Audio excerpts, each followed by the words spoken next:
peristiwa kematian Yesus Kristus di kayu salib. Seluruh dunia, setiap orang percaya sejak hari kemarin mereka telah memperingati peristiwa Yesus mati di kayu salib. Bapak Ibu, kalau kita membaca kitab Yohanes 3 ayat 16, ayat ini selalu dibaca pada saat Christmas, benar ya?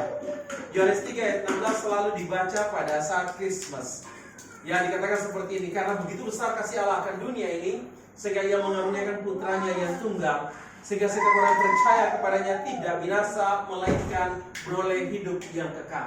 Tidak salah, ayat ini dibicarakan pada saat Christmas. Tapi sejujurnya dan sesungguhnya, ayat ini lebih difokuskan kepada pengorbanan Yesus Kristus. Suatu pertandingan, suatu karya dinyatakan berhasil, dinyatakan selesai, bukan dinilai pada saat awal, tapi dinilai pada saat akhir. Seorang dikatakan pemenang bukan dinilai ketika dia memulai perlombaan, tapi seorang dikatakan pemenang ketika dia berhasil menyelesaikan perlombaan. Tidak pernah ada orang dijadikan pemenang ketika dia baru start, baru memulai.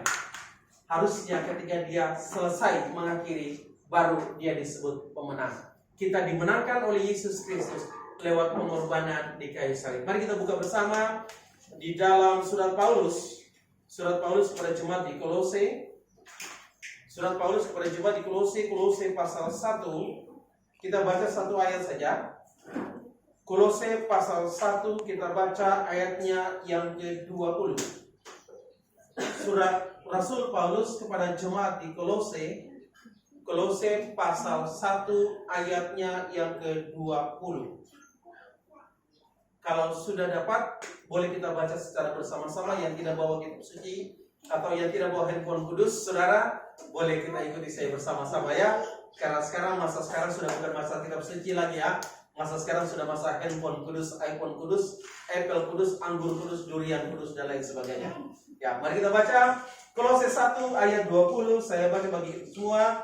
Dan oleh dialah ia memperdamaikan segala sesuatu dengan dirinya, baik yang ada di bumi maupun yang ada di sorga, sesudah ia mengadakan pendamaian oleh darah salib Kristus. Saya ulangi, Rasul Paulus menulis kepada jemaat di Kolose, dikatakan demikian, dan oleh dialah, yaitu oleh Yesus Kristus, ia memperdamaikan segala sesuatu dengan dirinya, dengan Bapa, baik yang ada di bumi maupun yang ada di sorga, sesudah ia mengadakan pendamaian oleh darah salib Kristus. Saudara, beberapa waktu yang lalu di Indonesia ada orang mempersoalkan tentang salib. Kalau saya boleh bertanya kepada ibu bapak di tempat ini, kalau bapak ibu melihat salib, kalau ibu bapak semua melihat salib, apa yang ada di benak bapak ibu tentang salib? Apa yang ada di pikiran bapak ibu tentang salib?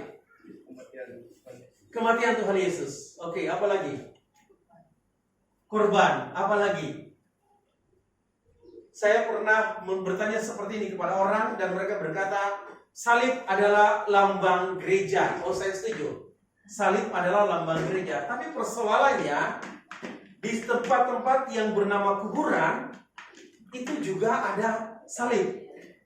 Apakah itu lambang gereja? Apakah saudara pernah, ibu bapak pernah melewati kuburan, kemudian dengar situ, dalam nama Yesus, dalam nama, ada di kuburan itu? Nggak ada ya? Tidak ada. Nah, saudara, tahukah bapak ibu semua bahwa salib itu sesungguhnya lambang penghukuman yang sangat berat, lambang penghukuman yang sangat besar yang dilakukan oleh orang-orang Romawi kepada para penjahat. Orang Israel tidak mengerti tentang salib. Orang Yunani tidak mengerti tentang salib. Karena bagi orang Israel, bagi orang Yahudi, ketika ada seseorang melakukan pelanggaran terhadap hukum Taurat, maka dia tidak bisa disalibkan. Dia dilempari dengan batu sampai mati. Kalau bahasa dalam Alkitab dikatakan dirajam dengan batu sampai mati. Orang Yunani tidak mengenal salib, tapi yang mengenal salib adalah orang Romawi. Dan salib digunakan untuk menghukum penjahat yang kejahatannya tidak dapat diampuni lagi. Bayangkan saudara, salib yang begitu kejam, yang begitu pandangan mengerikan, salib yang begitu menakutkan. Sejujurnya salib itu sangat menakutkan.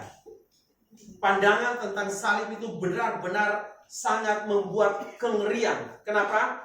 Karena setiap penjahat, setiap orang bersalah pada masa itu yang disalibkan, dia akan dibiarkan tergantung di tepi jalan. Ya, jadi salib itu diletakkan di tepi jalan agar orang melihat hal itu dan mereka tidak mau melakukan kejahatan lagi.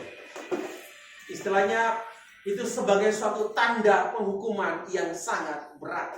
Nah, Bapak Ibu yang diberkati Tuhan, disadari atau tidak, kita orang Kristen sangat membanggakan salib. Benar? Benar, sangat membanggakan salib ya. Ada yang pakai rantai liontinya salib.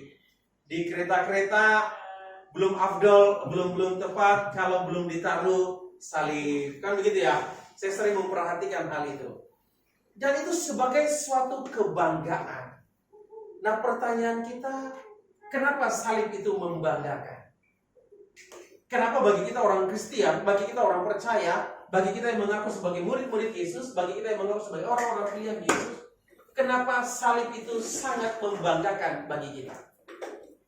Baik saudara, izinkan saya untuk membawa kita kepada latar belakang daripada hal ini. Saya membawa kita kepada penciptaan dunia yang mula-mula. Tidak apa-apa, kita cukup agak lama, tidak apa-apa ya. Tidak apa-apa. Saya mau membawa kita kepada penciptaan yang mula-mula. Saudara, ketika Tuhan menciptakan manusia, di dalam kitab Kejadian dikatakan bahwa saudara dan saya, bahwa setiap manusia Adam pada waktu itu diciptakan menurut gambar dan rupa Tuhan. Manusia Adam diciptakan menurut gambar dan rupa Tuhan. Dan manusia Adam pada masa itu diberikan kekuasaan, diberikan kemampuan untuk memerintah seperti Tuhan memerintah. Jadi ketika dikatakan, baiklah kita menjadikan manusia menurut gambar dan rupa kita, dan ketika Tuhan menghembuskan nafas kepada Adam dan Hawa, maka pada saat itu karakter yang ada pada Tuhan diberikan juga kepada manusia pertama. Karakter yang dipunyai oleh Tuhan diberikan kepada manusia pertama. Dan manusia hidup seperti bagaimana dia hidup. Manusia hidup dalam kekudusan. Manusia hidup dalam melakukan sesuatu seperti yang Tuhan perintahkan. Manusia berjalan dalam standar hidup of heaven. Apa ya? Bahasa lingan ini. Standar hidupnya sorga. Manusia memerintah seperti sorga memerintah. Manusia berkuasa seperti sorga berkuasa. Dan manusia berkata-kata seperti sorga berkata-kata. Artinya bahwa kehidupan manusia pada masa itu, standar operationnya adalah standar operation sorga. Manusia hidup dalam standar operasi sorga. Nah, ketika manusia jatuh ke dalam dosa, ketika manusia melakukan pelanggaran atas apa yang Tuhan larang, manusia menentang Tuhan dengan memakan buah itu, maka sejujurnya manusia masa itu bukan saja berdosa. Bukan saja berdosa. Tapi yang terjadi adalah manusia menukar standar operation hidupnya. Manusia menukar gaya hidupnya. Dari gaya hidup sorga, dari gaya hidup kekekalan kepada gaya hidup kekelaman. Kalau ketika manusia masih hidup dalam standar pemerintahan sorga, manusia berkuasa atas binatang-binatang. Bahkan manusia memberi nama kepada semua binatang-binatang. Jadi kalau sampai hari ini kita temukan ada kaki 4 yang semua orang sepakat menamakan itu anjing, ya. Yang kaki 4 yang agak tinggi ya, bukan yang agak pendek ya. Yang agak tinggi semua orang sepakat mengatakan itu anjing. Ternyata itu dinamakan oleh Adam. Ya, dibuat kepada bangsa-bangsa dengan nama yang berbeda-beda. Demikian juga babi atau apa segala macam, bakas ya orang sini bilang. Saya nggak ngerti, nggak terlalu paham lah. Ya, itu ternyata Adam yang memberi nama. Nah, manusia masa itu berkuasa terhadap binatang-binatang. Manusia berkuasa atas segala ciptaan Tuhan yang lain. Tapi ketika manusia mengubah standar hidupnya, ketika manusia menukar standar hidupnya, maka tadinya manusia berkuasa terhadap binatang. Maka di saat manusia menukar standar hidupnya, sampai hari ini kita tahu ada manusia yang menyembah binatang. Saya tidak berbicara tentang kepercayaan orang lain. Tidak, saya tidak berbicara tentang itu. Tapi saya berbicara tentang satu reality yang ada. Bahwa masa ini ada manusia yang suka menyembah pohon-pohon yang besar. Ada manusia yang suka menyembah kepada batu-batu yang besar. Bahkan ada manusia yang sangat menjadikan binatang itu sebagai satu sesembahan. Kalau dulu manusia berkuasa atas segala-galanya, sekarang ada manusia yang menyembah kepada patung. Kenapa saudara? Karena gaya hidup yang tertukar. Manusia menukar gaya hidup dari gaya hidup kekekalan kepada gaya hidup kegelapan. Tetapi syukur kepada Bapa di surga karena kita punya Tuhan yang peduli dengan setiap kita. Tuhan itu mengerti tentang siapa saudara dan saya, dan Tuhan tahu bahwa kita adalah miliknya yang paling berharga. Saudara, sesuatu yang namanya berharga, sesuatu yang berharga itu pasti disimpan baik-baik, itu pasti dijaga baik-baik. Saya belum pernah menemukan orang, ya, misalnya dia punya emas berapa kilogram gitu, ya, terus dia buang di jalan, tidak berharga. Saya belum pernah menemukan. Tapi yang saya temukan bahwa sesuatu yang berharga itu akan disimpan, akan dijaga sebaik-baiknya, akan dilindungi sebaik-baiknya. Nah, tahukah Bapak Ibu Saudara bahwa Bapak Ibu dan saya adalah berharga di mata Tuhan? Di dalam kitab Yesaya Tuhan berkata bahwa saudara dan saya, kita bukan cuma berharga, tapi kita juga mulia. Tahu mulia nggak? Mulia. Tahu mulia ya? Kalau orang Indonesia mengatakan bahwa emas itu termasuk logam yang mulia, benda yang mulia. Bukan cuma berharga, tapi mulia. Mulia itu berarti dia punya nilai yang lebih tinggi. Nah, saudara dan saya ini kita punya nilai yang lebih tinggi. Walaupun kita punya warna kulit yang berbeda, ya, ada yang berkulit putih, ada yang kulit coklat, ada yang kulit seperti nasi hangus seperti saya ini, ya. Rambut kita ada yang lurus, ada yang seperti megi rebus atau apa. Walaupun kita berbeza-beza, kita punya perbedaan, tapi kita memiliki nilai yang tinggi bagi Tuhan. Kita berharga bagi Tuhan. Makanya dikatakan dalam Yohanes 3:16, karena begitu besar kasih Elohim, kasih Tuhan bagi saudara dan saya. Yuk bilang kiri kanan, kasih Tuhan itu besar bagi kita loh. Ayo bilang sama kiri kanan. Maka ia berikan putranya yang tunggal. Saudara, ketika manusia jatuh ke dalam dosa, saya sering memberikan contoh seperti ini. Di dalam rumah kita sudah sapu bersih rumah kita. Kemudian kita mau mop ya, benar ya. Mop, ngepel ya, orang Indonesia bilang ngepel ya. Kalau kita mau pel rumah kita, kalau kita mau mop rumah kita, maka kita tidak bisa menggunakan kain mop yang kotor. Karena kalau kita menggunakan kain pel yang kotor, maka rumah itu tidak jadi bersih, tapi dia akan semakin kotor. Supaya lantai rumah kita itu bersih, kita harus pel, kita harus mop dia dengan kain pel yang bersih juga. Gak boleh kain pel yang kotor. Demikian kehidupan kita. Ketika manusia berbuat dosa, maka manusia yang berdosa ini tidak bisa menebus manusia yang lain, yang berdosa lain. Gak bisa. Saudara. Tidak pernah ada orang berdosa berusaha menyelamatkan orang berdosa yang lain. Tidak bisa. Tidak dapat dilakukan. Yang boleh dilakukan adalah manusia yang tidak berdosa tampil untuk menyelamatkan orang yang tidak berdosa. Dan itu hanya ada di dalam Yesus Kristus Tuhan. Makanya kenapa salib sangat berharga bagi kita. Kenapa salib memiliki nilai yang sangat tinggi bagi kita. Kalau kita baca dalam kitab 1 Korintus pasal 1, Bapak Ibu, dalam kitab 1 Korintus pasal 1, Rasul Paulus menulis kepada jemaat di Korintus bahwa Kristus itu, bahwa pemberitaan tentang salib itu adalah kebodohan bagi orang berdosa. Kebodohan bagi orang berdosa. Tapi bagi orang yang diselamatkan, salib itu berbicara tentang kekuatan dan hikmat Tuhan.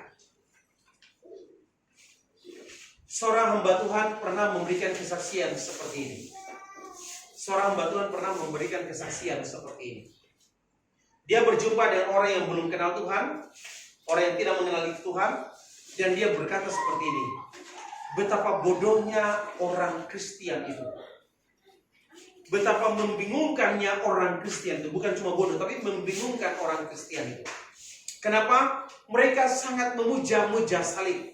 Mereka sangat membangga-banggakan salib. Kemudian dia bercerita seperti ini.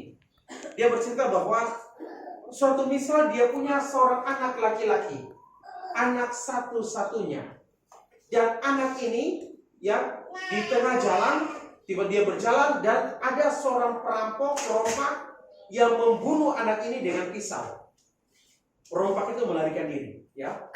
Dan anak ini mati dengan tubuhnya ditancapin oleh pisau. Masakan sebagai bapak, sebagai ahli keluarga, kita ambil pisau itu, kemudian diukir, dijadikan pajangan di rumah, dijadikan hiasan di leher-leher, dijadikan pajangan di mobil. Bukankah pisau itu yang membunuh anakmu? Bukankah pisau itu yang menyebabkan kehilangan terbesar? Dan kemudian dia bawa kepada salib. Demikian juga dengan orang Kristen. Bukankah di salib itu Tuhanmu mati dibunuh? Bukankah di salib itu Tuhanmu mengorbankan nyawanya? Apa sih yang membanggakan? Makanya Rasul Paulus bilang. Boleh kita baca sama-sama, boleh ya? Kita baca sama-sama saja. Kitab 1 Korintus, saudara. Kitab 1 Korintus pasal yang pertama. 1 Korintus pasal yang pertama.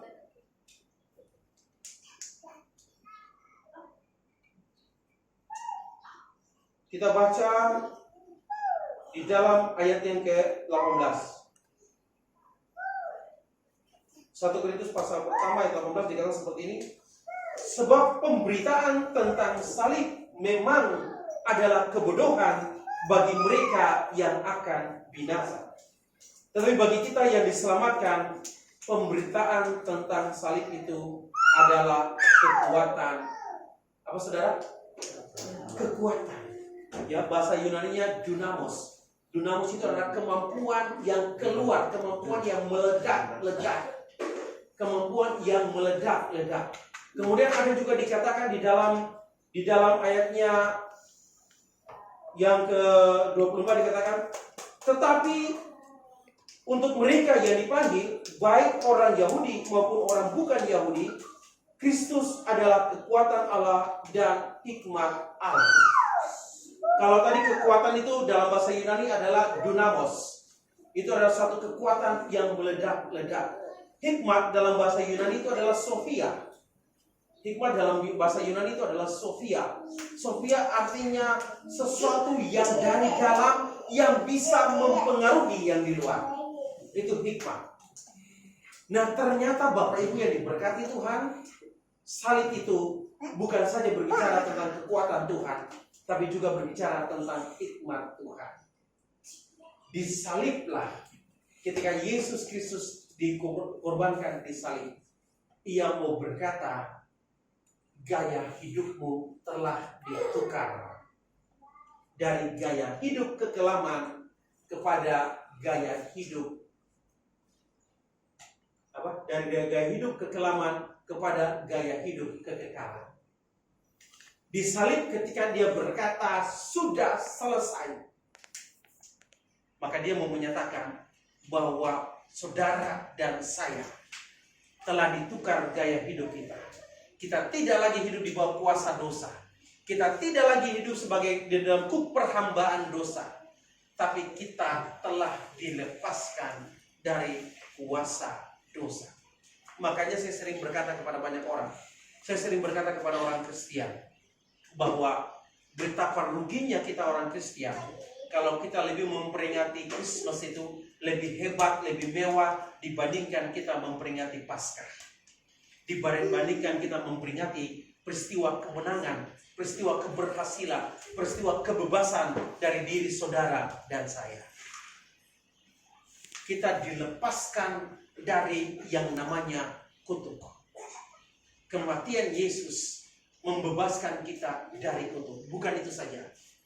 Tapi kematian Yesus Kristus juga memperdamaikan kita dengan Bapa.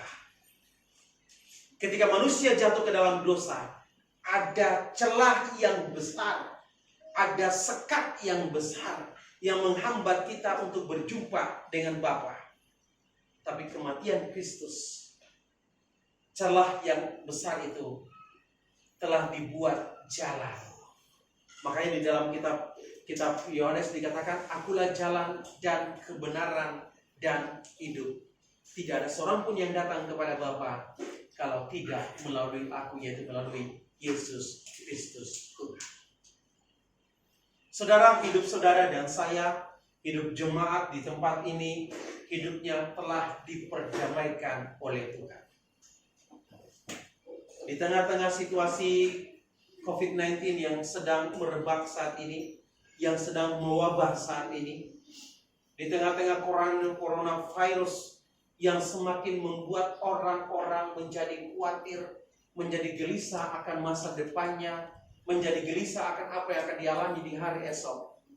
Saya mau berkata, darah Yesus Kristus yang telah dikorbankan itu telah memeteraikan saudara dan saya, sehingga kita menjadi milik Tuhan. Kita tidak perlu takut, tapi kita harus bijaksana. Kita harus penuh dengan hikmat di dalam mengambil tindakan. Kita berjaga-jaga untuk diri kita, kita berjaga-jaga untuk keluarga kita. Darah Yesus telah membebaskan saudara dan saya dari ketakutan. Darah Yesus Kristus telah membebaskan saudara dan saya dari khawatir. Darah Yesus juga telah melepaskan kita dari kuasa dosa. Sehingga saudara dan saya, kita tidak lagi ditaklukkan oleh kuasa dosa. Tapi kita berkuasa atas diri kita. Dan kita mau berjalan dalam terang firman Tuhan. Bapak Ibu, kita sering mendengar kata lebih dari pemenang. Benar? Benar? Kan ada sebuah lagu, lebih dari pemenang. Semua kita terus tahu benar tentang lebih dari pemenang. Izinkan saya bertanya bagi kita. Masih boleh? Ya, masih boleh, baru 10 menit kan? Izinkan saya bertanya bagi kita. Menurut Bapak Ibu Saudara, apa yang dimaksud dengan lebih dari pemenang? Apa yang saudara tahu tentang lebih dari pemenang? Apa yang Kinana tahu tentang lebih dari pemenang? Atau itu sebuah kalimat, sebuah kata? Ada pemenang, ada lebih dari pemenang. Baiklah, saya memberikan contoh seperti ini, ya. Tahu petinju enggak? Tahu petinju? Tahu petinju ya, olahragawan, seorang petinju, ya. Dia bertinju dalam pertandingan dia bertinju. Dia dipukul oleh lawan dia, badan dia luka-luka, dia berdarah, tapi dia berhasil dengan kemampuannya, dia mengalahkan lawan dia. Dia pulang bawa hadiah. Dia pulang bawa medal, dan juga dia pulang bawa duit sebagai hadiah. Sampai depan pintu rumah, istrinya menunggu dia. Dan istrinya kemudian berkata, waktu dia berkata kepada istrinya, saya juara. Dan istrinya berkata, mana hadiahnya? Berikan kepada saya. Izinkan saya bertanya bagi Bapak Ibu. Dari contoh case ini, dari contoh cerita ini, menurut Bapak Ibu, mana yang adalah pemenang? Menurut cerita ini, menurut cerita yang baru kita dengar ini, siapa yang adalah pemenang? Istri pemenang. Istri pemenang ya? Istri pemenang. Oke. Siapa lebih dari pemenang? Oke. Itu jawaban Bapak Ibu ya. Izinkan saya untuk memutar jawaban itu ya. Yang pemenang adalah petinju. Kenapa? Karena dia berjuang, dia memukul dan lain sebagainya, dan dia memenangkan perlombaan itu. Dia memenangkan pertarungan itu. Benar? Dia pulang bawa hadiah. Istrinya cuma berkacak pinggang dan berkata, mana hadiah, mana duit, serahkan kepada saya. Dan dia serahkan kepada istri sebuah hadiah. Istrinya itu hadiah dia. Berarti di sini pemenang adalah petinju. Lebih dari pemenang adalah istri. Kenapa? Istri tidak perlu bertinju, istri tidak perlu berdarah-darah, istri tidak perlu mengeluarkan peluh. Dia terima hasilnya. Boleh dipahami ini? Boleh dipahami? Boleh dipahami? Demikian juga saudara dan saya. Kita dikatakan lebih dari pemenang karena kita tidak perlu disalibkan. Kita tidak perlu dimahkotai duri. Kita tidak perlu dicambuk-cambuk dengan bola-bola duri. Kita tidak perlu mati di kayu salib. Yesus telah mati menggantikan saudara dan saya. Ketika dia mati di kayu salib, dia ambil apa yang menjadi kutuk saudara dan saya. Sehingga kita dilepaskan dari kutuk. Dan hidup saudara dan saya menjadi milik Tuhan. Hidup saudara dan saya telah menjadi milik Tuhan. Kita telah dilepaskan. Kita telah dibebaskan oleh darah Yesus Kristus. Untuk itulah hari ini kita tahu salib adalah kebanggaan bagi setiap kita orang percaya. Kalau di rumah kita pajang itu salib. Kalau di kereta kita taruh itu salib. Kalau di kalung kita ada liontin yang namanya salib. Kita tahu itu adalah kebanggaan. Karena salib itu yang telah menyelamatkan saudara dan saya. Tuhan Yesus memberkati kita semua. Amin. Saya mau tutup dengan satu cerita. Saudara, di sebuah kota Bapak Ibu, di sebuah kota ada seorang anak yang dia merupakan anak tunggal dari seorang ibu. Dan anak ini dia terlibat dalam kejahatan yang sangat besar. Anak ini dia melakukan kejahatan yang besar. Dan suatu ketika dia ditangkap. Kemudian hakim di kota itu memutuskan untuk anak ini dihukum mati.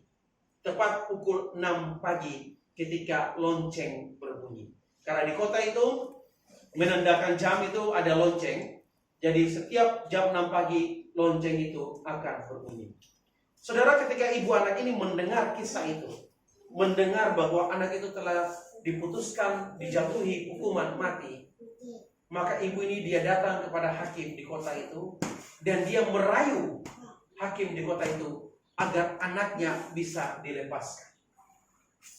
Tapi hakim berkata bahwa sudah tidak ada kesempatan lagi untuk anak itu dilepaskan kecuali hakimnya berikan syarat, kecuali lonceng itu tidak berbunyi jam 6 esok hari. Saudara, ibu itu pulang dengan hati yang sangat sedih. Dia pulang ke rumah karena dia tahu bahwa peluangnya kecil untuk anaknya diselamatkan. Dan malam berganti pagi, anak itu dibawa ke tengah kota karena di situ dia akan digantung, dihukum mati dengan cara digantung. Dan setelah anak itu siap segala-galanya, Mereka semua yang mau melakukan eksekusi, mereka sudah siap. Dan masyarakat juga begitu banyak yang berkumpul. Begitu banyak masyarakat yang berkumpul. Saat demi saat berlalu. Dan ketika tiba jam 6, ternyata saudara, lonceng itu belum berbunyi. Masuk ke jam 7, lonceng itu belum juga berbunyi. Sehingga kemudian orang bertanya-tanya, kenapa lonceng ini tidak berbunyi? Apa yang terjadi?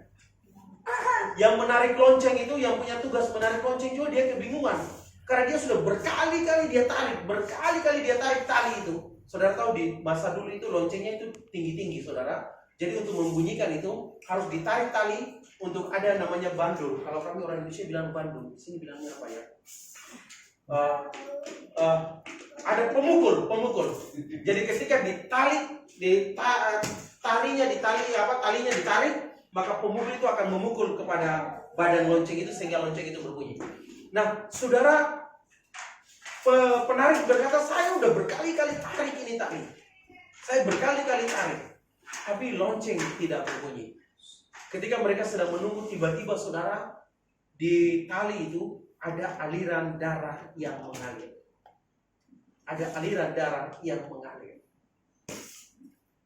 Dan semua orang terkejut dengan aliran darah itu.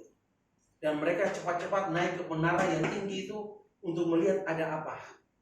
Nah, ternyata saudara, malam ketika ibu itu dia pulang dari rumah hakim, dia tidak pulang ke rumah. Tapi yang terjadi, dia panjat menara itu. Dia naik menara yang begitu tinggi. Dan kemudian dia ikat badannya di pemukul tadi. Makanya ketika pemukul itu ditarik, lonceng tidak berbunyi karena badan ibu tadi yang menghantam lonceng itu. Dan ibu itu mati. Tapi hakim itu menepati janjinya. Karena lonceng di kota tidak berbunyi, maka anaknya dilepaskan. Anak ibu itu dilepaskan. Saudara, ibu itu mati agar anaknya dilepaskan. Kristus telah mati bagi saudara dan saya agar kita dilepaskan dari kuasa dosa. Mari sadari pada hari ini betapa berharganya salib bagi kita. Betapa bernilainya salib bagi saudara dan saya. Sehingga kita ada karena salib Kristus. Tuhan memberkati kita semua. Sebelum berdoa,